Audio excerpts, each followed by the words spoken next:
Break के बाद आपका एक बार फिर से इस्तकबाल है दुनिया जहां से निराला टीवी शो हिंदुस्तान हमारा में। अब बारी है किरदार पेश करने की। फिल्म है श्री 420। आदाब नाजरीन, मैं हूं त्रिदीप रमन। किरदार में आपका इस्तकबाल है। आज हम बात कर रहे हैं फिल्म श्री 420 और उसके एक अहम किरदार रद्दीवाला की। इस पर बात करने के लिए हमारे साथ मौजूद हैं मुल्क की जानी मानी फिल्म क्रिटिक और हमारे सिनेमा की एडिटर गीता सिंह जी। गीता जी, बहुत बहुत इस्तकबाल है आपका प्रोग्राम में। श्री 420 एक फिलोसॉफिकल फिल्म में शुमार होती है और राज कपूर ने इसमें बहुत सारी बातों को ब्लैक कॉमेडी के मार्फत कहने की कोशिश की।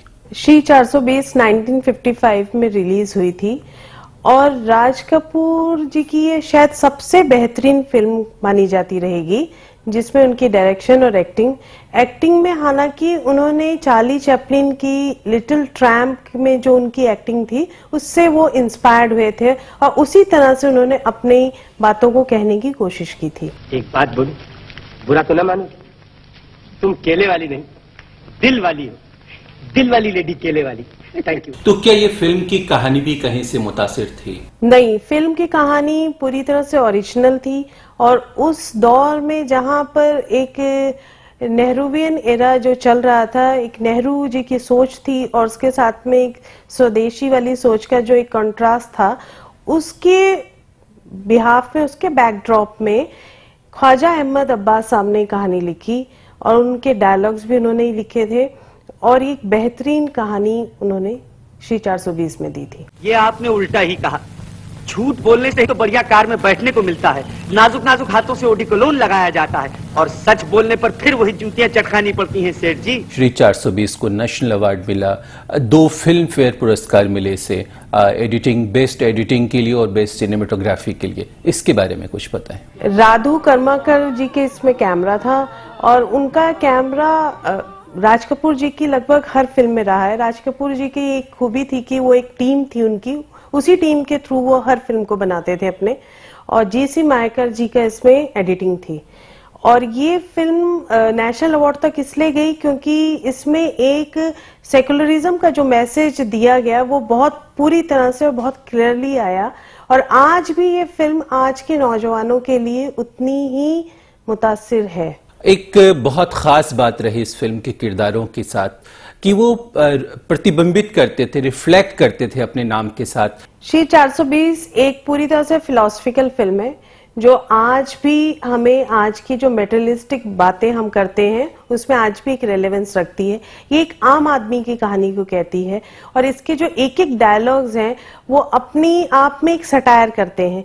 जैसे इसमें जो हमारे किरदार है रद्दीवाला, वो फिल्म में दिखाया कि उनकी एक दुकान है जहां वो सब पुराना सामान खरीदते हैं और जब राज कपूर जब मुंबई जाते हैं और उनको वहां पे जाके कुछ नहीं मिलता है उनकी, तो वो अपना ईमान बेचने आते हैं। ये डायलॉग वो उसमें बोलते हैं कि मैं आज अपना ईमान बेचने आया। तो रद्दीवाला चौंक जाते हैं, बोले ईमान? ईमान कौन बेचता है? क्या बेचने का है आपको? ईमान बेचना चाहता हूँ। ईमान? क्या बोलता है? जी, मैं ईमान बेचना चाहता हूँ। ये देखिए, ये है मेरा ईमान।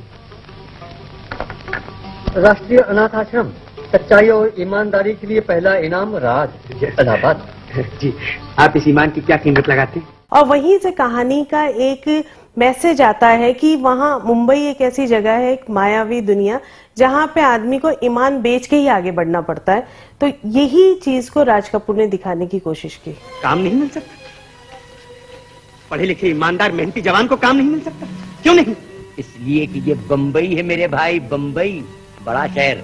यहाँ सच बोलकर पेट भरने का रास्ता ढूंढने से नहीं मिलता और झूठ बोलकर पैसे बनाने के रास्ते हैं 420। गीता जी, अभी आपने जिस सीन का जिक्र किया कि जब राज कपूर अपना मेडल बेचने आते हैं, ईमान बेचने आते हैं रद्दीवाला के पास, उसी वक्त उनकी नरगिस यानी विद्या से पहली मुलाकात होती है और ये फिल्म मेरे दिल के बहुत करीब है। श्री 420 मैंने कई दफे ये फिल्म देखी है। तो मैं आपसे ये जानना चाहूंगा, क्या वो दौर था जब नरगिस और राज कपूर के जो रिश्ते थे वो टूट चुके थे या वो रिश्ते किस हाल में थे उस वक्त? ये फिल्म इसलिए भी इम्पोर्टेंट हो जाती है उनके जब संबंधों की बात आती है तो ये आखिरी फिल्म है जिसे नरगिस ने किया बतौर राज कपूर के डायरेक्शन में। आर.के. बैनर्जी इसके बाद उन्होंने कुछ फिल्में और की थी, पर उसमें राज कपूर ने खुद उन्हें डायरेक्ट नहीं किया था। तो एक तरह से उनके संबंधों में कहीं ना कहीं खटास आ गई थी और ये इस तरह से उनकी आखिरी फिल्म हो पाती है। गीता जी, हमें याद है कि जब ये फिल्म आई श्री 420, तो रोमानिया, रशिया, जितनी भी कम्युनिस्ट कंट्रीज थे, वहां ये फिल्म ने जबरदस्त बिजनेस किया।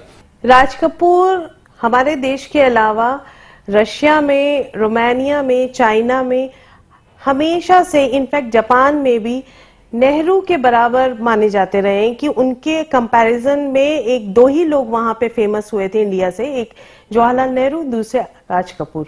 तो राज कपूर की इतनी ज्यादा वहां पे वो प्रसिद्धि थी, लोकप्रियता थी कि वो जब वहां जाते थे तो उन्हें देख के लोग उनके ही गाने गाने लगते थे, और मेरा जूता है जापानी तो खास करके उनके लिए गाया जाता था। एक वाकया का आप जिक्र कर रही थी कि किस तरह राज कपूर एक नाइट क्लब में गए और क्या हुआ, कृपया हमारे नाजरीन के साथ शेयर करें। इस फिल्म के बाद वो रोमानिया गए थे और रोमानिया के एक नाइट क्लब में अपने फ्रेंड के साथ जब शाम में गए तो वहां कुछ उनके अपने इंग्लिश गाने बज रहे थे, पर जैसे ही वहां बैंड के लोगों ने राज कपूर खुद बैठे देखा तो सब वहां लोग जितने बैठे हुए थे सब खड़े हो गए और उस बैंड ने फिर उनके लिए मेरा जूता है जापानी और आवारा हूँ जैसे गाने बजाए।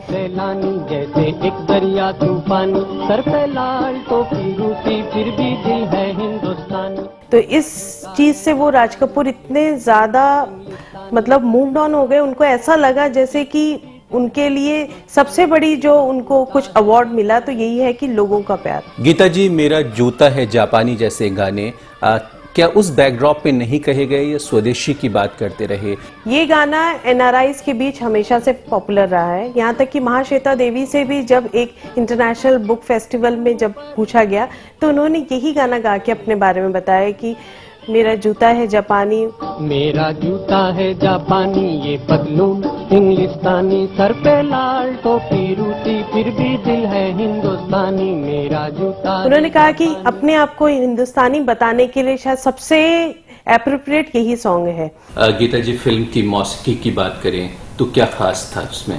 इस फिल्म का म्यूजिक शंकर जयकिशन ने दिया और इसके गाने शैलेंद्र और हसरत जयपुरी जी ने लिखे थे। रमैया वस्तावैया इसका एक और फेमस गाना है। फिल्म में लगभग सारे ही गाने सुपरहिट गाने हैं, मेलोडियस, आज भी सदाबहार गानों में याद किए जाते हैं। रमैया वस्तावैया, रमैया वस्तावैया, रमैया वस्तावैया, रमैया वस्तावैया, मैंने दिल तुझको दिया, मैंने दिल तुझको दिया, ओ रमैया वस्तावैया। तो रमैया वस्तावैया का जो हुक वर्ड है ये एक तमिल सॉन्ग था, उससे शैलेंद्र जी ने लिया, लेकिन पूरा गाना उन्होंने इसके बाद लिखा था। शुक्रिया गीता जी, इतनी दिलचस्प बातें हमारे साथ शेयर करने के लिए।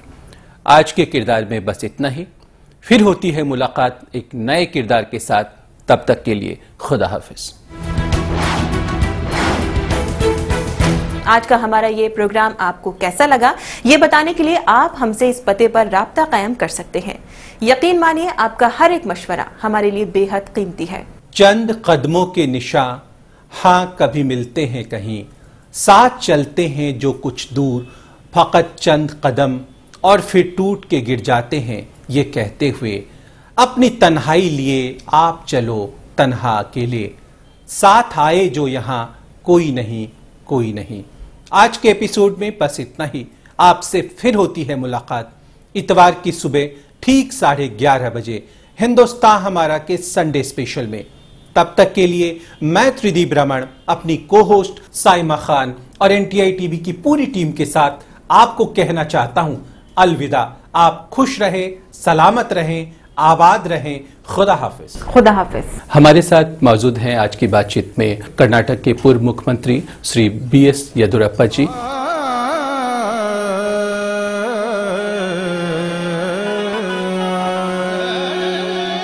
कतरा कतरा हर शय की रवानी में है,